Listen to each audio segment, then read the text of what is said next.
Hello and welcome back to the Java series. So in my last video we discussed what is Java and some of the features of Java. So in my last video I have mentioned several times about object oriented programming. So let's look at a brief introduction to object oriented programming. So object oriented programming, it's nothing but a programming language which uses objects in their codes. So we have Java. So Java is an object oriented programming language. We have C++ and there are many more. So we are going to focus on Java in this series.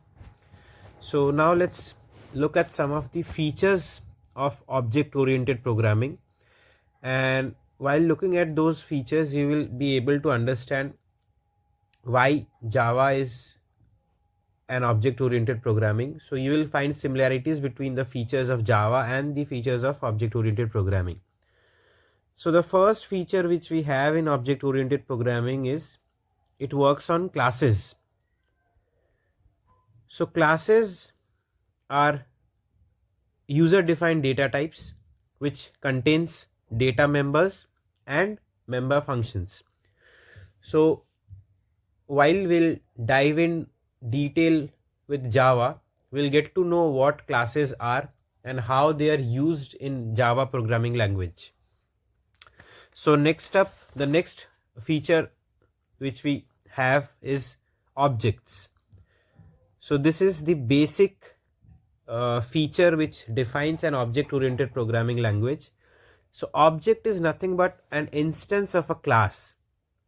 So basically when a class is defined, it does not have any memory of its own, but when an object of that particular class is instantiated, memory is allocated to the class. So objects also we'll discuss in detail while we proceed with our videos. So the third feature which we have is data abstraction. So data abstraction is nothing but hiding the implementation details of a code, and it exposes only the necessary details to the user. So data abstraction is also something which we'll learn when we dive into details of Java. So today whatever features we are discussing, all these features we'll discuss in detail when we are going into Java properly in my next videos. So the next feature is encapsulation. So encapsulation basically, so when a data in a class is hidden from other classes, so there can be multiple classes in a Java code. So when a particular data which is there in one class is hidden from the other classes, that is called encapsulation. So basically it integrates all the variables and the methods in a single unit so that it's not accessible to the other classes. Then we have inheritance.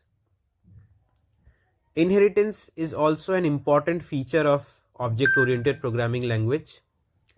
Inheritance is basically the capability of a class to derive its properties and characteristics from another class. So inheritance leads to code reuse, and that in turn it lowers the chances of data redundancy, which was again a feature of Java as we discussed in my last video. The last important feature which we have is polymorphism. So polymorphism basically allows objects of different classes to be used as objects of a common class, and we call this as interface.